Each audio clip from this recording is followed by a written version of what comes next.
Bem, hoje então nós vamos ter a alegria de aprender com o professor Hélio, Hélio de Melo Sene, professor de Geografia, Educação Física, um esportista, hoje aposentado, hoje trabalha conosco na nossa casa, na divulgação da doutrina, ministra cursos, participa desse trabalho no sábado. Então, é um trabalhador de linha de frente, sim, tem uma facilidade muito grande de expressão. Eu acredito que vocês até já o conhecem, porque ele faz palestras às quintas, aos sábados, nas segundas-feiras, então já é conhecido. Nós vamos, então, envolvê-lo na nossa vibração fraterna, no nosso carinho, para que ele se sinta bem e possamos, assim, aproveitar mais uma lição que carinhosamente ele preparou para nós nesta tarde. Hélio, que Jesus te abençoe.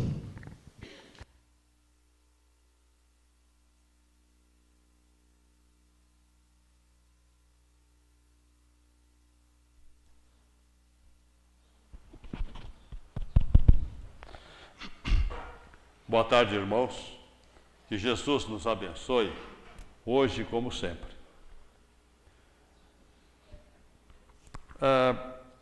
Eu não tenho a pretensão de trazer nenhuma lição para passar a vocês.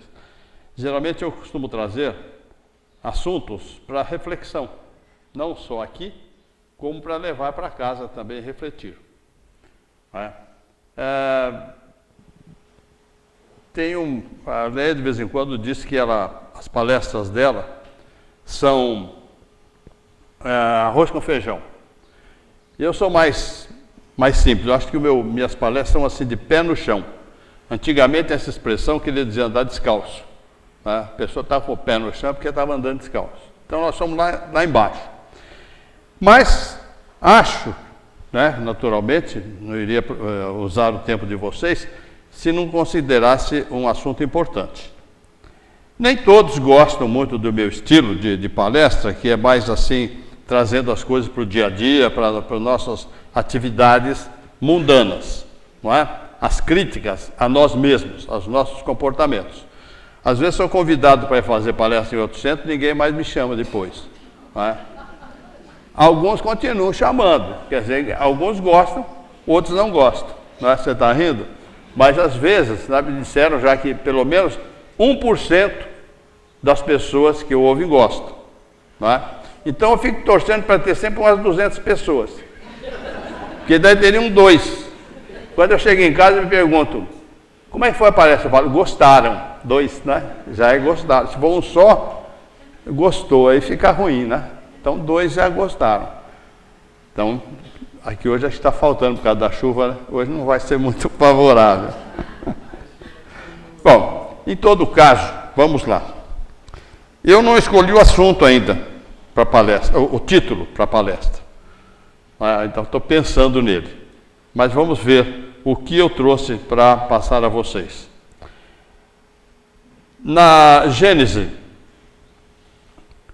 de Kardec, da codificação espírita, no capítulo 18, nos itens 27, 26 e 27 e 28, fala da nova geração, a geração nova. Eu coloquei aqui a transição planetária e as nossas imperfeições.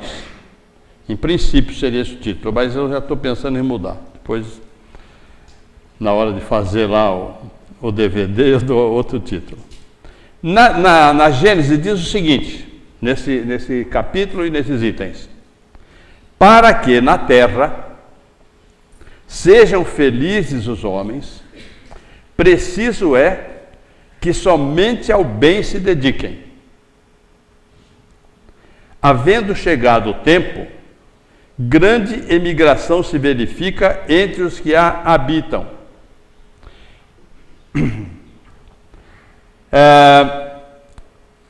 Essa imigração é a dos que praticam o mal pelo mal, ainda não tocados pelo sentimento do bem, os quais, não sendo dignos do planeta transformado, serão excluídos, porque senão lhe ocasionariam de novo perturbações e confusão e contribuiriam e se constituiriam em obstáculo ao progresso.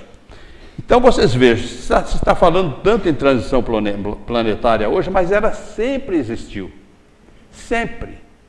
Quantos espíritos elevados já viveram na Terra, não voltaram aqui para a Terra, ou foram para outros planetas, né, para as outras dimensões planetárias, ou continuam na espiritualidade, não tiveram necessidade de reencarnar. Estão trabalhando na espiritualidade pela evolução do planeta. Então sempre existiu. Só que quando o Kardec recebeu essa comunicação dos espíritos, não é, já estava dizendo que já estavam sendo exportados, deportados daqui, espíritos que não estavam mais condizentes com a nossa situação. Já tinham esgotado todas as oportunidades e não tinham aproveitado. Não é? Substituí-losão espíritos melhores, que farão reinar em seu seio a justiça, a paz e a fraternidade. Então aqui nós podemos lembrar da lição de Jesus, que se referia a regiões de choro e ranger de dentes. Então muitas encarnações de pessoas que estão aqui e que não aproveitaram a sua oportunidade, poderá se dar numa região de choro e ranger de dentes. Não há necessidade que seja em outro planeta, não é? Pode ser aqui dentro mesmo. A pessoa reencarna lá na África, numa região de fome, semidesértica ou desértica quase. Reencarna lá no Nordeste, numa situação bem difícil. Ou numa região gelada. Enfim, onde haja choro e ranger de dentes. Então eles estão próximos de nós. Não é uma coisa assim, depois, não sei o que vai acontecer. Está próximo. Está em volta de nós, está aqui conosco. Bom, aqui no Brasil, eu costumo dizer, essa é a opinião minha, né? Se alguém pode discordar. É o lugar do juízo final. Nós estamos aqui numa situação de juízo final. Aqui tudo pode, tudo. O que vocês quiserem fazer, pode. Tá? Tomar o poder, por exemplo, e se dedicar à corrupção, a injustiças, a imoralidades muitas, pode. Não acontece nada. Não é? Nós podemos fazer o que for, que as nossas leis são frouxas, não nos punem, dão uma punição de tanto tempo, já afrouxa para aqui, já solta para ali. É um juízo final aqui. Quem estiver no Brasil, na situação que está, tá? Com o livre-arbítrio absolutamente liberado, e se comportar bem, andar reto, está salvo, não é? Digamos assim.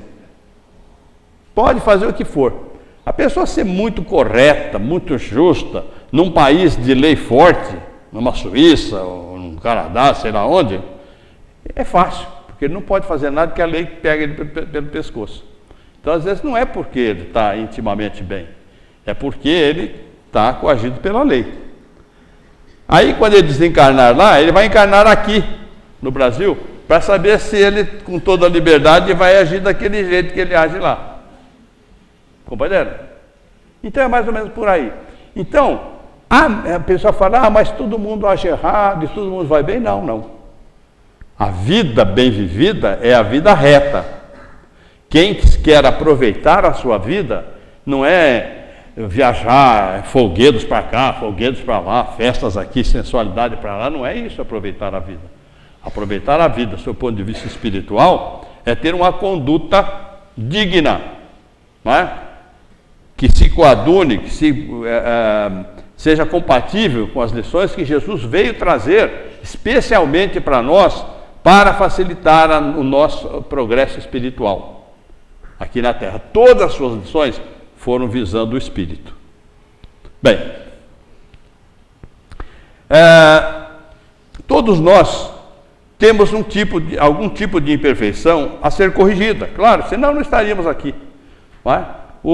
A qualidade que eu tenho, talvez alguns não tenham, mas as qualidades que eles têm, eu também, por certo, não terei. Os defeitos que eles têm, eu tenho também. E assim por diante, nós estamos mais ou menos no mesmo nível, não é? De equilíbrio. Então, nós temos alguma coisa para corrigir. Disse já Jesus que os bons, não é? Herdarão a terra. Os mansos, os pacíficos, herdarão a terra. Serão aqueles que permanecerão aqui. Não é? E como nos preparar? A doutrina diz que nós temos que fazer a reforma íntima, não é? Mas é uma coisa muito subjetiva para muitos. Mas como fazer a reforma íntima? Como se nós nos achamos ótimos, não é mesmo? Então fala, você é orgulhoso, ninguém aceita. Você é egoísta, ninguém aceita. Eu sou descaridoso? Não, não sou. Quer dizer, nós não assumimos. Mas tem determinadas coisas, determinadas práticas que implicam exatamente ainda, ligadas às nossas imperfeições, e que são práticas, são visíveis, são palpáveis. Não é?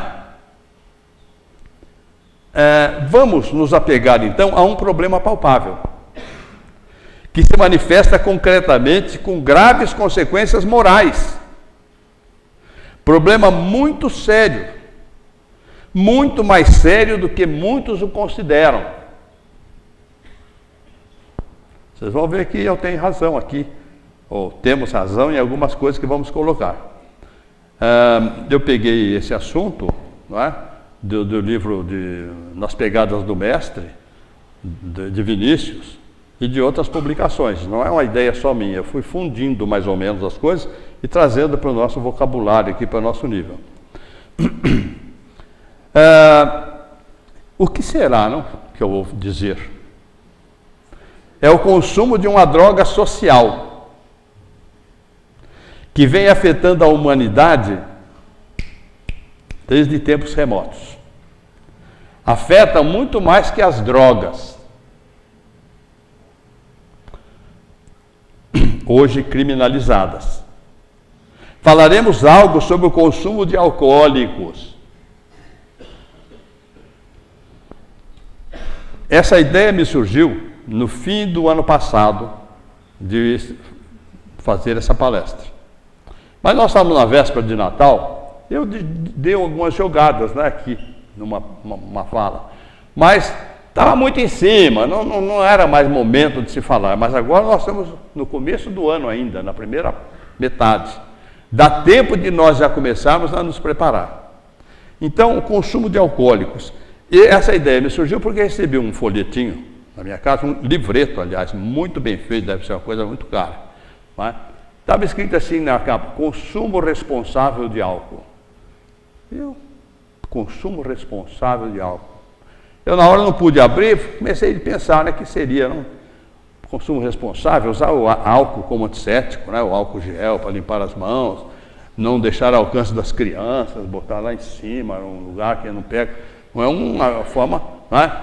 Quando estiver dirigindo um carro a álcool, não correr demais para não gastar muito álcool, né? Uso assim mais controlado. Será que é isso? Aí eu fui ler. Não era nada disso, né? Era propaganda de uma bebida alcoólica, de uma determinada marca. Acho que todo mundo recebeu um livretinho meio cinza assim, colocado na caixa do correio. E eu falei, mas sim, senhor, hein? Tanta coisa para fazer propaganda da bebida. Este assunto é um assunto inesgotável. Estaremos apenas levantando o problema para despertar reflexões, para que todo mundo pense. Porque de uma forma ou de outra, a grande maioria está relacionada com isso. Se não tem um problema próprio, tem um problema vizinho, encostado na casa, não sei aonde, num parente, num genro, numa nora, num cunhado. Nós temos, né, esse problema. Está vizinho a nós. Mas vamos lá, começar pelo começo. Nós não somos donos da verdade e nem pretendemos ser palmatória do mundo. É apenas nós vamos levantando o problema para ser refletido. O corpo humano é formado por aproximadamente 70% de água e 0% de álcool quando nasce. Né? Tem depois sais minerais, tem o cálcio formar os ossos, tem muita coisa, mas nós não vamos entrar em detalhe, que não é aula de anatomia. Mas, então, 70% é água, 0% de álcool quando nasce. Esse corpo, por si só, não produz álcool. Podemos tomar caldo de cana à vontade, que não vamos produzir cachaça. Pode beber à vontade. Né? Afinal de contas, temos em nosso interior um aparelho digestivo e não um alambique. Bom, o que para muita gente movida a álcool é uma pena que não tem. Né? Muita gente gostaria de ter dentro de si um alambique, se não precisava pagar a bebida. E isso serve para homens e mulheres. Até pouco tempo atrás, servia só para os homens. Mas hoje, as mulheres, né, o movimento feminista, elas têm o direito de fazer as mesmas besteiras, as mesmas bobagens que os homens faziam. Não é? Em vez delas assumirem e darem exemplo de comportamento, embora livres, não, elas caem nos mesmos erros. Há muito mais gente hoje, mulher, que fuma do que homem. Não é? E a bebida, acho que está ali, ó. Não é? Homens e mulheres. A mesma bobeira. Bom, ingerir bebidas alcoólicas, portanto, é colocar em circulação no organismo um elemento estranho, desequilibrante. Pessoa alcoolizada, eu perguntei outro dia para a doutora Clara Peckman, que esteve por aqui, ela é impedida de doar sangue. Não é? A pessoa está alcoolizada, o sangue está cheio de álcool. Pega um coitado que está lá meio assim, faz transfusão, o cara empacota, morre. Não é? Então não pode. Às vezes você é doador, está embriagado ou já está curtido, não pode. O sangue dele não serve. Se o cachorro de estimação demonstra sede, não lhe servimos cerveja, nem uísque, nem caipirinha, nem bebidas ice, hoje estão em moda, mas que contêm uma boa porcentagem de álcool, como a cerveja, porque poderá prejudicar seu organismo, coitado do cãozinho, né? Não vou dar umas coisas dessas para ele, vai prejudicá-lo. Deixá-lo talvez muito agressivo e perigoso, como fica o homem embriagado e animalizado. Então nós não vamos pegar um pitbull, dar uma dose de cachaça para ele, que ele vai saindo mordendo as paredes. Né? Não se faz isso. Por quê? Porque nós amamos o nosso cão. Né? Amamos. Coitadinho, não vou fazer um negócio desse para ele. Mas amamos o cão mais do que a nós mesmos. Porque o que nós não damos para o cão, nós bebemos. Né? Às vezes não dá para o cão para não estragar, para não perder. Né? Para sobrar mais. Entretanto, as pessoas ingerem qualquer tipo de bebida alcoólica, mesmo sem saber sua origem. O uísque made in Paraguai rola solto pelos bares noturnos, né, pelos inferninhos. E depois, no dia seguinte, aquela desgraceira. Né? Conclusão lógica. Ama-se mais ao cão que a si mesmo. Se Jesus voltasse hoje na terra, ia dizer para nós: ame ao próximo como você ama o seu cão. Né? Seria mais justo. Conclusão lógica: o álcool é uma droga de efeitos maléficos aos humanos, como qualquer outra droga. Só que a sociedade hipócrita finge que não sabe e a aceita livremente. Há profissionais da saúde que combatem a automedicação. Né? Tá certo, combater a automedicação. Mas esses mesmos profissionais, muitas vezes, ingerem doses violentas de álcool. Pô, e a autointoxicação pode? Alcoólica? Né? É uma pergunta que se fica no ar. Haveria alguma razão para o generalizado consumo de bebidas alcoólicas? Uns dizem que sim. Traria a alegria. Uma falsa alegria, que acaba quase sempre em depressão. Seria símbolo de poder. Os poderosos tomam bebidas caras, festejam. As festas, né? E às vezes a bebida é apresentada como base para conquistas amorosas ou amistosas. A TV é para isso. O cara abre uma bebida, né? Daquelas que descem redondo assim, enche de gente em volta, né? Então ele é poderoso, ele fica atraente, todo mundo gosta dele porque ele é detentor daquela bebida ou consumidor. Alguns dizem que ela traz alegria, né? Como nós dissemos assim. Bom, eu um dia, nas vésperas do carnaval, fui a um supermercado aqui na cidade, e na hora de pagar, a caixa que estava me atendendo, uma menina extremamente simpática, risonha, não é? Alegre, brincando, falando coisas assim agradáveis, gentilezas, e rindo muito e tal. Aí eu estava quase saindo, coisa rara, né? Aqui em Araraquara, às vezes a gente vai, a caixa está de cara feia.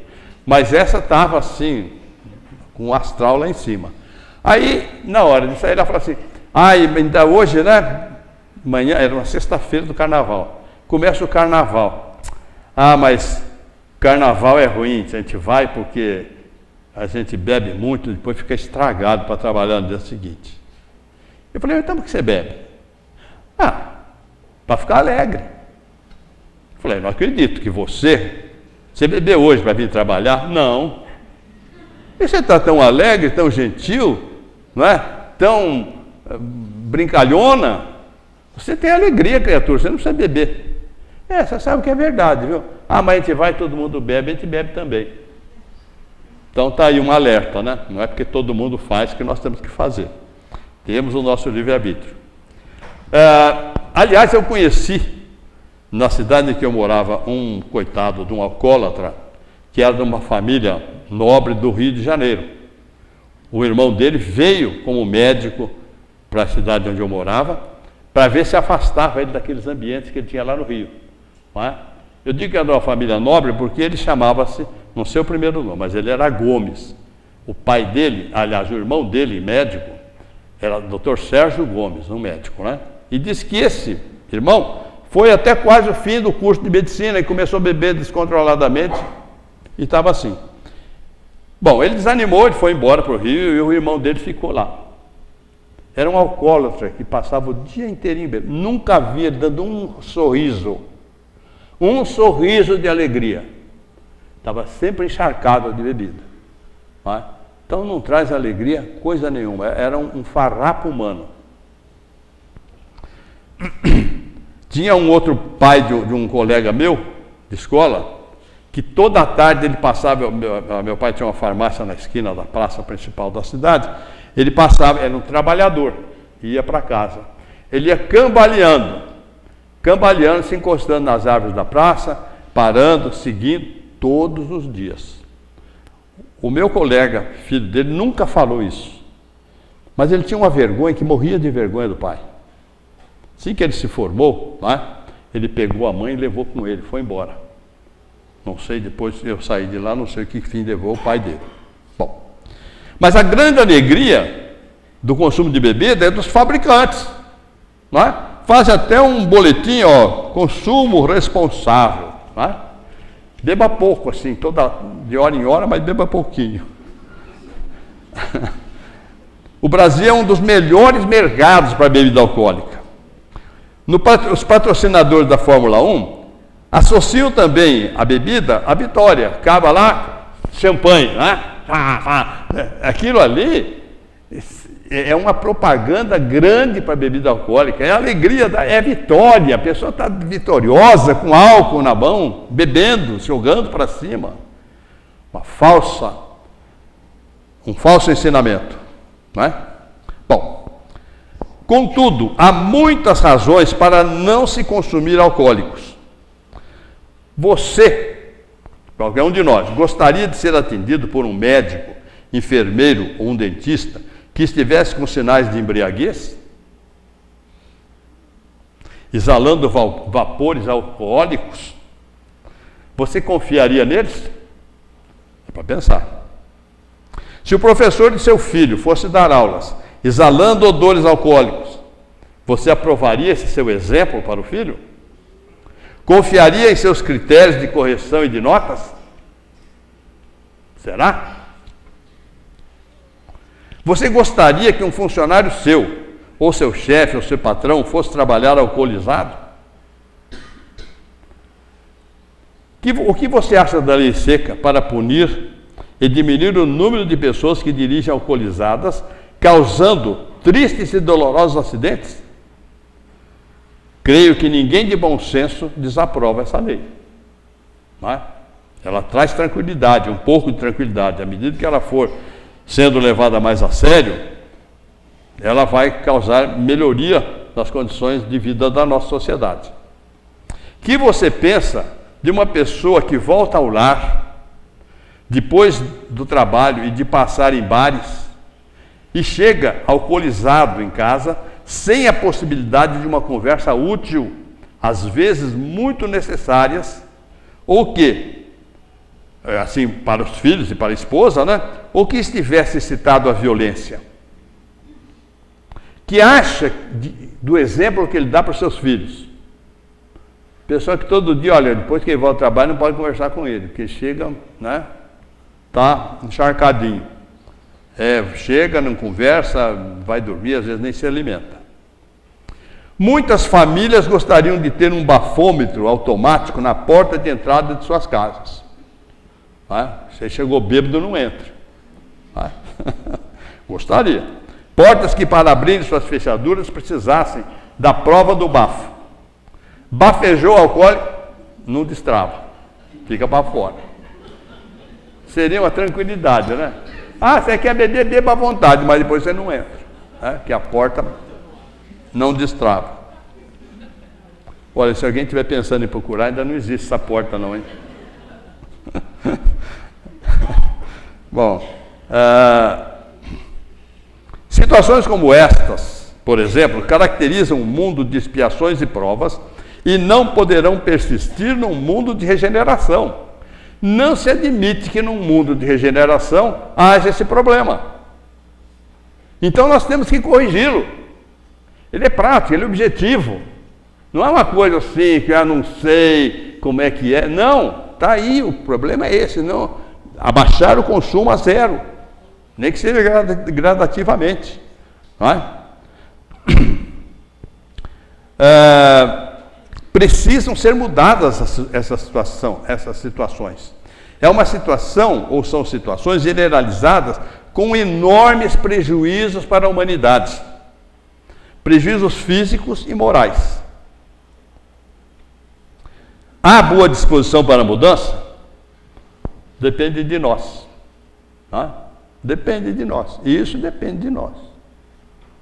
Ninguém vai proibir de nós bebermos mesmo escondido. Nos Estados Unidos, quando fizeram uma bendita lei seca lá, houve contrabando, né? Marcha da bebida, aquela coisa toda que vocês conhecem. Então, historicamente, não é por aí. É o controle de cada um. Porque quase todos nós temos algum tipo de responsabilidade. Nós temos responsabilidade. Faça apologia desse nefasto consumo, estimulando-o das mais diversas maneiras. Fotos de festas e reuniões culturais ou sociais. Vem lá um convite para lançamento de um livro. Olha, vai haver um coquetel. Né? Então a pessoa não vai pelo livro, vai para tomar as biritas. Não é verdade? Então há uma propaganda constante. Há altas autoridades nacionais dão esse exemplo. Não é? Figurões do governo se acham os maiorais por dizerem que consomem cachaça, que com eles não tem esse negócio. Tá? É um exemplo péssimo.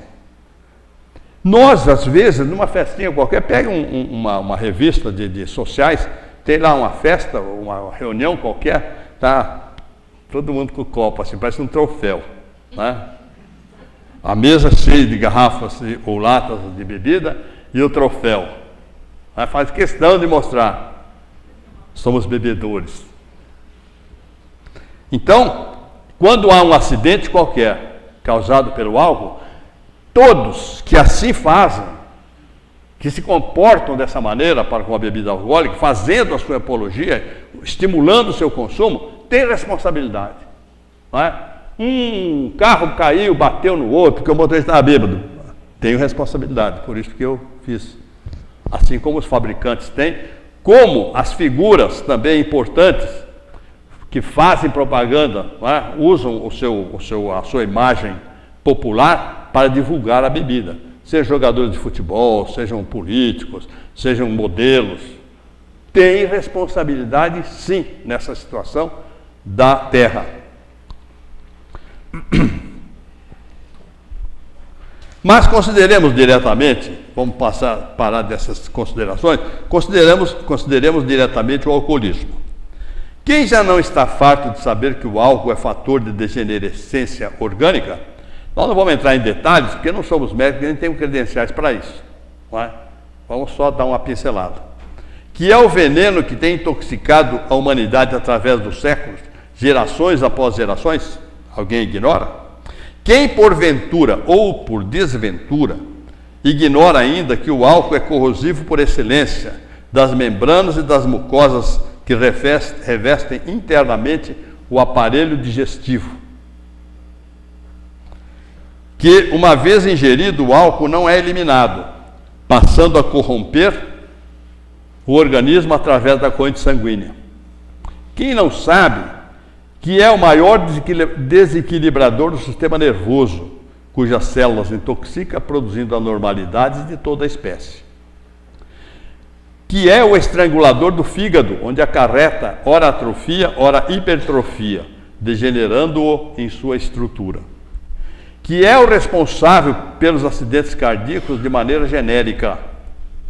Que é, segundo afirmam os mais acatados especialistas em neurologia, a causa direta da loucura em muitos casos. Quem não sabe que sua influência deletéria é eminentemente envenenadora e que pode ser transmitida de pais para filhos? Quem não sabe que é a principal origem da imbecilidade e do cretinismo, verificados em descendentes de alcoólatras? Tudo isso e muito mais é sabido popularmente. Não obstante, em toda parte se bebe alcoólicos, sua aquisição está ao alcance de qualquer um. Há bebidas para todos os paladares, para todas as classes sociais, adultos ou não, dirigentes ou dirigidos, homens ou mulheres, para instruídos ou para não instruídos. Existem das mais finas às mais grosseiras. Bebidas refinadas e bebidas bem grosseiras. Não é? Abre-se mão do tomate, mas não se abre mão da cerveja. Você vai no supermercado, você olha assim os carrinhos, ninguém está comprando tomate porque ele está muito caro, mas está lotado de latinha de cerveja. Não é? Podia trocar a cerveja pelo tomate, estava aí, equilibrado o orçamento. É mais fácil se encontrar fornecedores dessas bebidas que fornecedores de qualquer gênero de primeira necessidade. Seja aos domingos, dias santos ou feriados, fecham-se lojas, armazéns, mercearias, supermercados e até farmácias. Mas escancaram-se as portas dos bares, dos botecos, dos botequins, dos quiosques para distribuição larga e franca do terrível intoxicante da humanidade. É possível que não se encontre quem nos venda pão ou medicamento. Mas onde beber, encontramos a todo momento, dia e noite. As autoridades civis estão preocupadas com a política eleitoral só. Querem saber da próxima eleição, não estão preocupados com o alcoolismo, não é? Para se manter no poder. As autoridades eclesiásticas, dos mais variados credos, tratam de se combater mutuamente, lutando pela primazia de salvar as almas do inferno ou do purgatório que jamais existiram. Então, uma fala mal da outra, coisa e tal, mas querem ser, nós somos os salvadores da pátria. Que jamais existiram, a não ser na cabeça daqueles que exploram semelhante crendice. Expulsar o demônio ou livrar do inferno rende, né? Rende bastante. Tem muita gente fazendo isso aí por aí. Entretanto, o álcool só é visto como problema quando gera dependência ou ocasiona tragédias e desastres, acidentes de trânsito e de trabalho, violência doméstica, violência sexual ou homicídios. Aquele desastre naquela boate lá no Rio, em Santa Maria, da Boca do Monte, lá no Rio Grande do Sul, não é? Naturalmente, a atração maior lá dentro, além da música, era a bebida alcoólica. Se reuniram todos para isso lá. Não é? Infelizmente, para eles, aconteceu o que aconteceu. Não é? Mas estavam à busca de uma falsa alegria.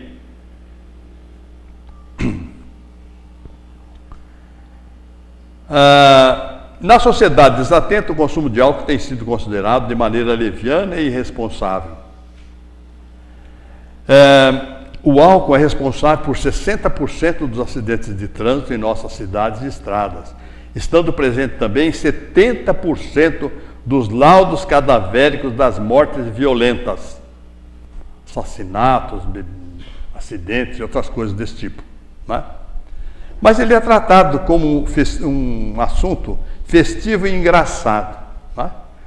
É gozado, beber cerveja, enfim, todas as bebidas alcoólicas. As consequências dessa postura são lamentáveis, especialmente para os jovens. Especialmente. Estudantes do ensino médio começam a intensificar o consumo do álcool desde as festinhas organizadas para arrecadar fundos para as festas de formatura. Os calouros, depois de um pesado vestibular, de muito tempo de estudo, de preparação para passar no vestibular, os calouros chegam às faculdades mais preocupados com as chopadas de confraternização com os veteranos, com as noitadas nas repúblicas, que com o início dos cursos. A bebida parece ser o símbolo da falsa alegria e passageira, gerador até de trotes violentos. Cada vez que há exacerbação no trote, pode saber que a bebida estava lá, presente. Assim, uma grande parcela de universitários começa seus cursos levando mais a sério as festas e as baladas regadas a bebidas que seus próprios estudos, para os quais tanto se prepararam. Parece que perderam o senso da realidade e do bom senso. Serão profissionais que deverão buscar o sucesso em suas atividades. Tem que estudar, tem que sair da faculdade competente, porque a concorrência fora da faculdade na vida é muito grande. Vão vencer os competentes, os estudiosos, aqueles que se apliquem, que aproveitem o tempo para estudo, não é? Preocupados extremamente com aquilo que estão fazendo. Alguns pagam faculdade e não querem aula. Há coisas absurdas hoje sendo presentes no comportamento dos estudantes. O que se tornaram os jogos esportivos universitários? Vocês naturalmente não vão se lembrar, né?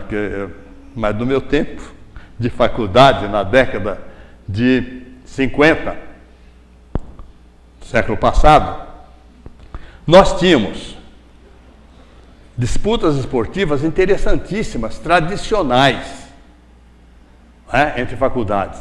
Existia assim, MacMed, era a disputa entre o Mackenzie e a medicina, que antigamente a gente não falava da USP, falava a medicina de Pinheiros, que era a única grande lá, além da Paulista.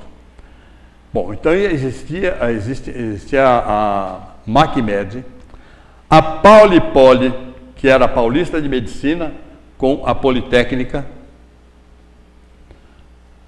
Havia a Polimed, entre a Politécnica e a Medicina de Pinheiros. A Paulimed, entre a Paulista de Medicina e a Paulista de Pinheiros. Filo, entre as faculdades de Filosofia. Tá? Existia a FUP, Federação Universitária Paulista de Esportes. Eram competições realizadas, torneios, aos sábados e domingos para não atrapalhar os cursos. Só sábado e domingo. Mas era um congraçamento interessante, era de alto nível técnico, esportivo. Eram jogos realmente de bom nível. E o que se tornaram esses jogos? Nada. Hoje estão totalmente desvirtuados. Passando a representar verdadeiro pesadelo para as cidades que os acolhem. Nós aqui em Araraquara temos essa experiência. Não é? Só rola bebida na mais lamentável promiscuidade. Lotam pronto-socorros ou tornam-se casas de polícia. Aqui aparece gente dormindo na calçada, na sarjeta, com as latas de cerveja. É um negócio terrível. Nós temos assistido aqui na cidade. Né? Lamentáveis. Assistimos em nossa cidade espetáculos deprimentes, verdadeira queimação do próprio filme. Como poderemos confiar nos futuros profissionais que serão? No último exame da OAB de São Paulo, 90% dos candidatos foram reprovados no exame eliminatório. Levaram a faculdade na flauta, na hora de fazer todas as carreiras deviam ter esse bendito exame. Né? Sério. Na hora de cumprir a profissão, não tem capacidade, estão fora. 90% dos candidatos foram reprovados no exame eliminatório de língua portuguesa. Antigamente, no tempo que eu morava no interior e que estudava por aqui, não tinha tantos professores. Né? Existia só filosofia em São Paulo, então não tinha professores assim já bem habilitados. Os advogados eram professores, ótimos professores de português ou de latim, porque estudavam a série profundamente. Nas escolas secundárias eram eles que davam aula. Eu tive professores de português que eram advogados, excelentes. Ensinavam a língua, ensinavam a interpretação, ensinavam a coisa prática, a fazer petições, ofícios, coisa meio de advogado, né? Requerimentos, coisa que a gente faz com o pé nas costas, né? Precisa fazer um requerimento, pode deixar, você faz. Né? Precisa fazer uma declaração, pode deixar, tá. Às vezes você pede uma pessoa formada e fala, mas como que eu faço? Não tem modelo? Sabe? Tem advogado que não sabe fazer. E eu tive problema, quando lecionava, de precisar fazer uma petição, a coisa para o advogado entregar para ele assinar. Porque eu queria uma coisa bem feita. E as coisas que ele fazia não diziam o que eu queria. Não tinha sentido, sabe? Um negócio assim, advogado da associação nossa. Era assim. Bom. Mas há uma pergunta que nos incomoda a mente. Será que só aos jovens cabe a responsabilidade por tais comportamentos? E a sociedade em geral não tem culpa? Há uma recomendação maravilhosamente inspirada que diz: eduquem as crianças e orientem os jovens, para não terem que condenar e punir os adultos.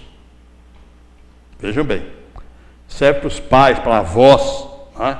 Eduquem, o que as avós às vezes deseducam os netos, né?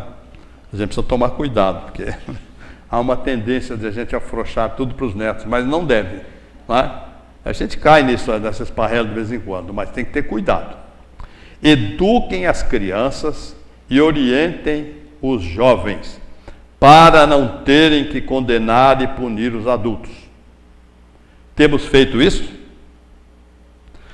Será que a falsa ideia de alegria conseguida com bebidas não tem algo a ver com as festas familiares que vivenciaram na infância? Festas infantis com bebidas alcoólicas liberadas para os adultos e às vezes até para jovens de menor idade. Então fica as crianças ali em volta de um bolinho, só uma desculpa, né? A festa é uma desculpa da criança, porque ninguém dá bola para eles. E do outro lado, barril de chope, aí todo mundo bebendo e tal, as crianças não podem ir lá. Então o que acontece? Os churrascos para aniversário de crianças é o símbolo disso, não é? Eles podem se tornar para as crianças um péssimo exemplo que irá se refletir mais tarde. Eles ligarão aquela pseudo-alegria que a bebida, para ficar contente, dar risada, falar palavrão, então precisa beber, né? E são adultos. São adultos porque bebem. O jovem, para se tornar adulto, ele tem que pegar um copo também e se sentir, sou adulto, ó, já tenho uma bebida na mão e já estou bebendo. Talvez seja por aí. Né? Então a responsabilidade é muito grande dos adultos. É consenso entre os estudiosos dos problemas da juventude que os jovens possuem diálogo franco e frequente com os pais de bom senso, jovens que não têm grandes períodos diários de ociosidade ou de ocupações inúteis, que têm uma boa orientação moral e religiosa também, têm maiores recursos interiores para ficarem distantes do consumo infeliz do álcool e das demais drogas. O álcool é a porta de entrada para as outras drogas. Geralmente, as primeiras vezes que a pessoa consome uma droga, está alcoolizado e cede às tentações. O álcool derruba barreiras para os obsessores atuarem também sobre a pessoa. Isso nós sabemos, né? Isso é falado aqui no tratamento de desobsessão.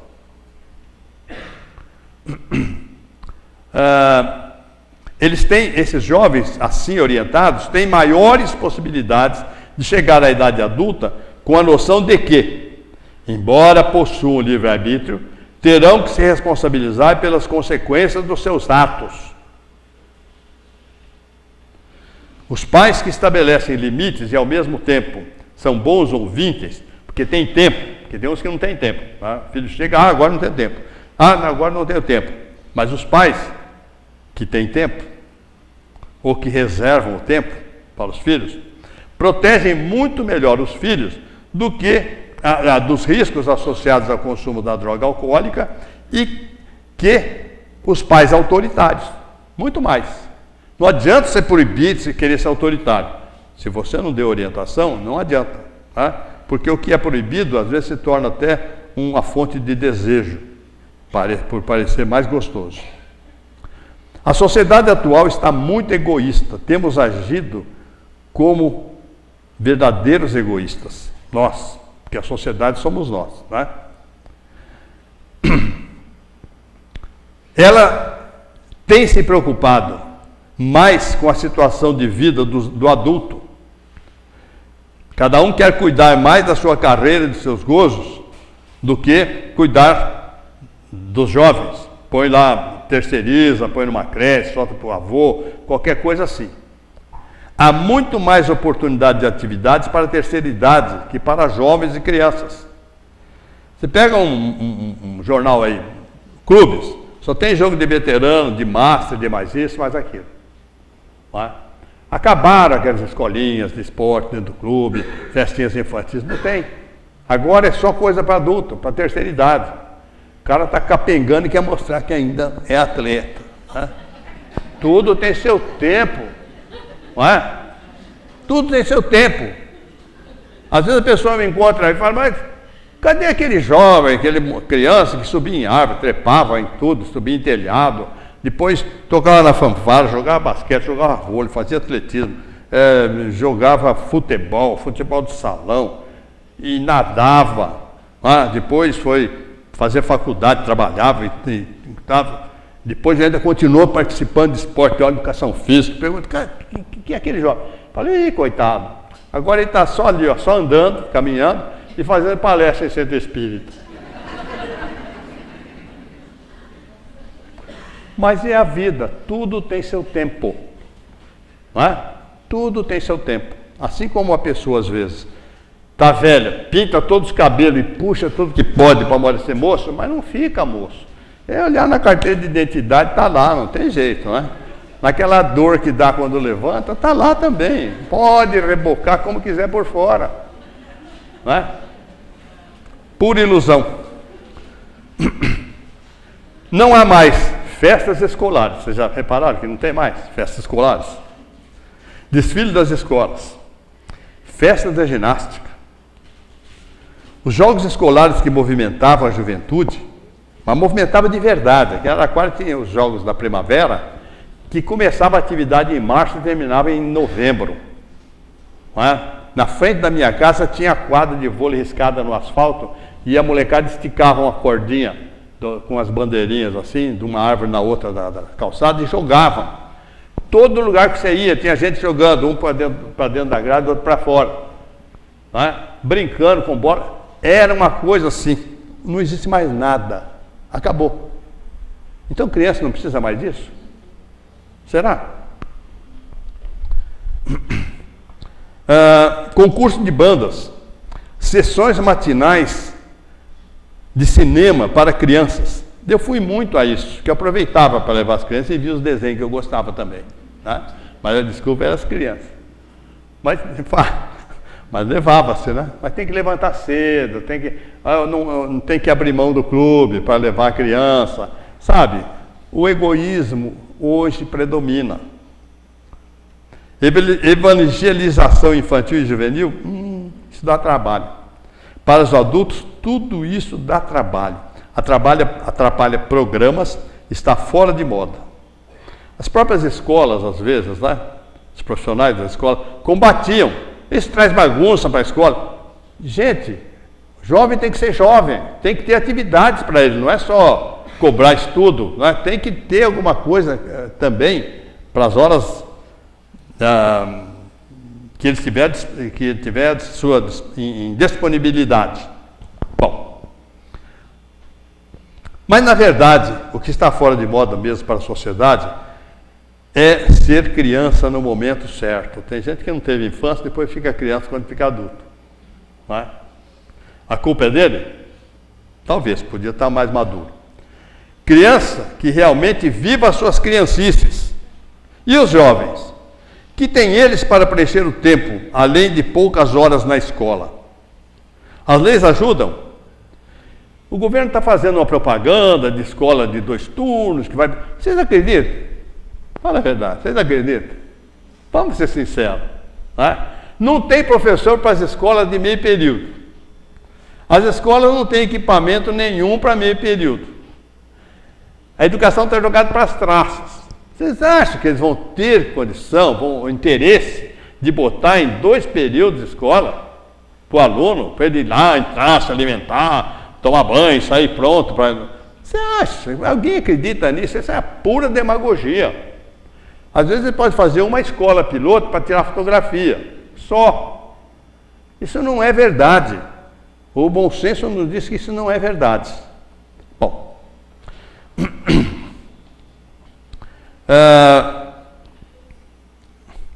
Então, e os jovens?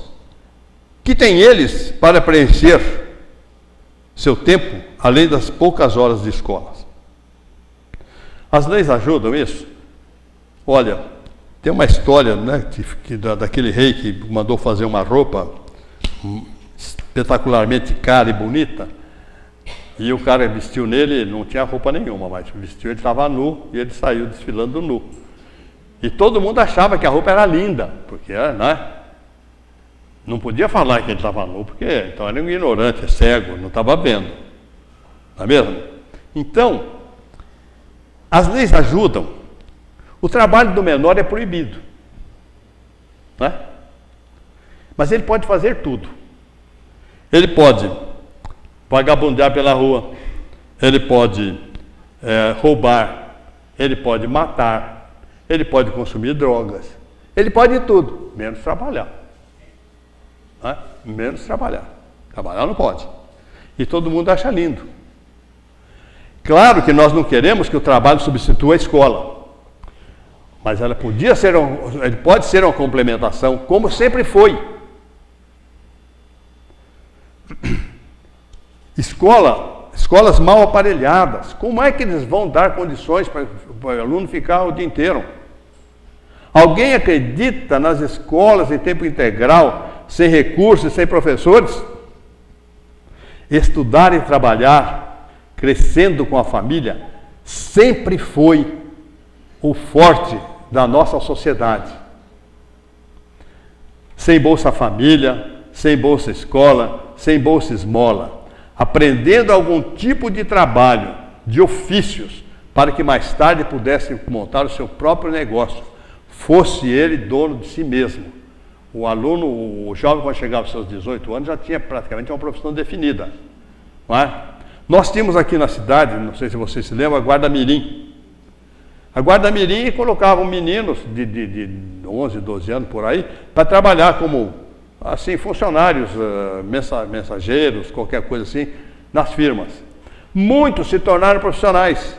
Eu conheço um que trabalhava numa oficina de conserto de eletrônico, hoje ele tem a oficina dele. E muitos aí por aí foram assim. Mas tiveram que acabar porque não pode usar o trabalho do menor. Tinha que dar privilégios para a firma que contratasse por 4 horas. Ele saiu a meio-dia e ele precisa trabalhar porque ele precisa ajudar os pais. Dá 4 horas de serviço para ele. Ter um salário condizente com o tempo de trabalho, mas que ele pudesse se sentir útil, se sentir adulto, se sentir gente, sem sair para a rua, formando grupos de mau comportamento. Nós temos infinitas histórias de jovens que estudaram e trabalharam. Essas histórias, que foram escritas com sacrifício, dariam volumosos livros hoje. Histórias de jovens que estudaram e trabalharam com sacrifício, dariam volumosos livros. Eu acredito que muita gente daqui tenha feito isso.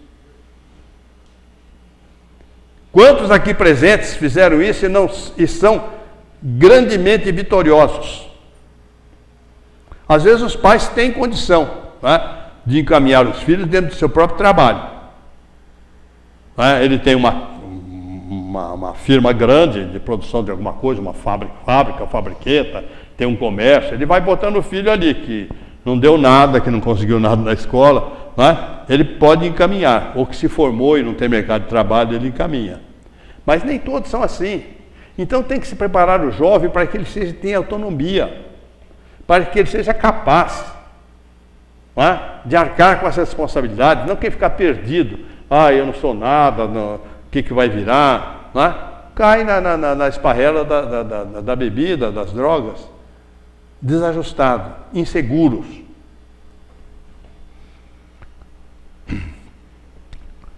A única esperança hoje, ao nosso alcance, para alterar essa situação, está na autoconscientização dos adultos em relação à educação e à orientação das crianças e dos jovens. Prepará-los para não ter que condená-los e castigá-los quando adulto. Finalizando. O que os adultos fazem é muito mais importante do que o que eles dizem. As crianças e os jovens guardam muito mais o exemplo que simples palavras. Eu tenho comigo, às vezes a gente comenta na minha casa, comentava na casa dos meus irmãos, um exemplo que meu pai deu uma ocasião para mim, mas só que naquele tempo a gente levava a sério os pais, porque os pais se davam respeito. Tinha a farmácia tinha muitas prateleiras, e lá um dia ele achou que precisava envernizar as armações lá, E tinha um irmão mais velho, há uns 13, 14 anos, ele pediu para ele passar o verniz com esmalte, com pincel. E pediu para eu ir lixando. Eu fui, mas lixar era chato pra caramba. Vocês já lixaram alguma vez? É mais fácil se lixar do que lixar. Então eu ficava lá. E o meu irmão, pintando. Eu peguei e larguei tudo lá. Falei, que sabe da coisa? Agora você vai lixar um pouco, eu vou pintar. Mas eu não tinha habilidade ainda, Ele era mais capaz, já era maior. Ele falou, não, o pai pediu para eu pintar. Eu vou pintar. Tá bom. Peguei, larguei. Falei, então, eu não vou lixar. Falei ao meu pai, não vou lixar mais, porque eu estou querendo pintar um pouco dessa, meu irmão não deixa, eu não vou mais lixar. Ele não falou nada. Eu entrei. A casa era junto com a farmácia. Daí a pouco eu voltei para sair, para dar uma olhada para fora. Meu pai tinha tirado aquele jaleco comprido, que acho que era avental, sei lá como é que chamava. Tinha tirado, tinha colocado um outro por cima, e estava meu pai lixando para o meu irmão pintar. Olha, eu fiquei com uma vergonha. mas com uma vergonha. Eu me achava tão importante e meu pai foi lixar. Não mandou meu irmão lixar para ele pintar, sabe? Eu fiquei por ali, a hora que chegou um freguês, um cliente que ele foi atender, eu fui lá, catei a lixa. Nunca mais esqueci essa lição. Certo? Não precisou ele me dizer nada. Não falou nada, só um ato. Bom, a melhor maneira de apoiar o filho é se mostrar sempre atento a ele, carinhoso e sinceramente afetivo, demonstrando sempre amá-lo. Em cada um de nossos gestos, pensemos em suas consequências. Todos os gestos. Pensemos nas nossas responsabilidades diante dos filhos, da sociedade e de nós mesmos. O ano, falei de vocês, né, que o ano passado eu tinha pensado nisso aí no Natal. Então já fica preparado para o Natal, né? Vamos ter um Natal sem bebida alcoólica, sem brigas familiares, não é? Mais na calma. Garanto para vocês que dará melhor resultado. Com certeza. Aquelas brigas tradicionais de fim de festa de Natal não vão ter. Não é? E a recomendação de Jesus, para encerrar: vigilância e orações. Vigiai e orai. Que Jesus nos abençoe e que a gente possa tirar em conjunto, nós todos, alguns ensinamentos da exposição de hoje. Que assim seja.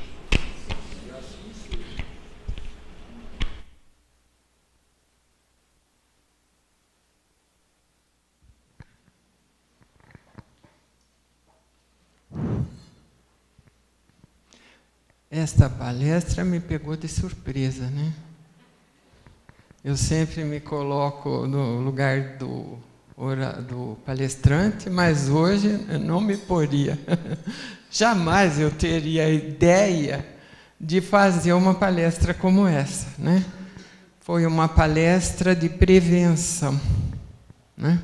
Porque o Hélio poderia ter dito que o viciado em drogas, ele não tocou nesse assunto, né? Em droga não, na bebida, leva o vício para o mundo espiritual, né? Não se liberta nem com a morte. Mas como a palestra dele foi de prevenção, foi lá no começo, né, para a gente não permitir que isso aconteça à nossa volta, então foi assim extremamente válida. Eu quero lembrar que as palestras são filmadas e com certeza todos nós nos lembramos de alguém, né? Alguém que bebe, alguém que, enfim, foi tocado aí de alguma forma. Então a gente ofereça de presente, né, o DVD como prevenção para muitas coisas. Hélio, obrigada.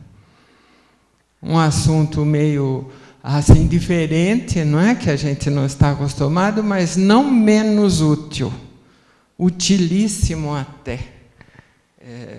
Poderia até ter aprofundado mais, né? Mas ele ficou, eu acho, que num patamar que penetrou muito em cada um de nós, essas meditações, essas reflexões que nós pudemos fazer durante a fala do nosso irmão. Obrigada, que Jesus te abençoe e que você continue a ter ideias assim tão úteis. Sempre ele traz alguma coisa útil para nós, né? Então vamos orar a Deus, nosso Pai, a Jesus, o nosso Mestre, para agradecer, né? Amado Mestre Jesus, neste momento em que chegamos ao término desta parte dos nossos trabalhos desta tarde, elevamos o nosso pensamento a Ti, de forma mais intensa e profunda, para agradecer por todas as bênçãos, por todas as oportunidades que constantemente recebemos de Ti. Sim, Mestre, temos que agradecer pelas reflexões que fizemos, por todos os raciocínios que nos acudiram durante a exposição desta tarde, pela tomada de posição que muitos de nós fizemos, mediante esclarecimentos tão profundos e necessários. Que as nossas boas resoluções, Mestre, sejam alicerçadas pelos teus ensinamentos, que sempre estejas conosco, como sempre o estás, nos apoiando, nos amparando quando as nossas decisões são as melhores. Agradecemos pela solicitude imensa de teu coração generoso para com todos nós, pelas bênçãos dos amigos espirituais que nos inspiram, que nos alertam, que procuram nos auxiliar de todas as formas. E pedimos que possas, como sempre, nos abençoar com bênçãos de paz, serenidade, saúde física, equilíbrio espiritual, alegria de viver, bom ânimo, motivação para que nos tornemos cada dia melhores, que possamos colocar no dia a dia de nossas vidas os ensinamentos do teu Evangelho com determinação, Mestre, para que possamos assim ir extraindo de nós os comportamentos inadequados, que ainda os temos tantos. Abençoa, Mestre, os nossos lares, os nossos entes queridos, nossos familiares, e também a toda esta humanidade, ainda tão sofredora.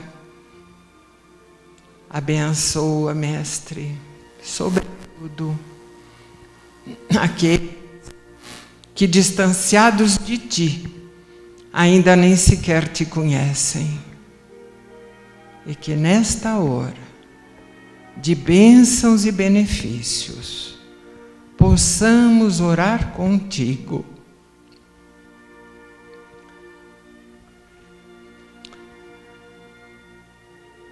levando a Deus, o nosso Pai, a prece que nos ensinaste, e assim, com humildade e fé, dizemos de todo o nosso coração: Pai nosso que estás nos céus, santificado, Senhor, seja o teu nome. Venha a nós o teu reino, seja feita a tua vontade, assim na terra como nos céus. O pão nosso de cada dia, dá-nos hoje, Senhor. Perdoa, Pai, nossas dívidas, assim como perdoamos aos nossos devedores.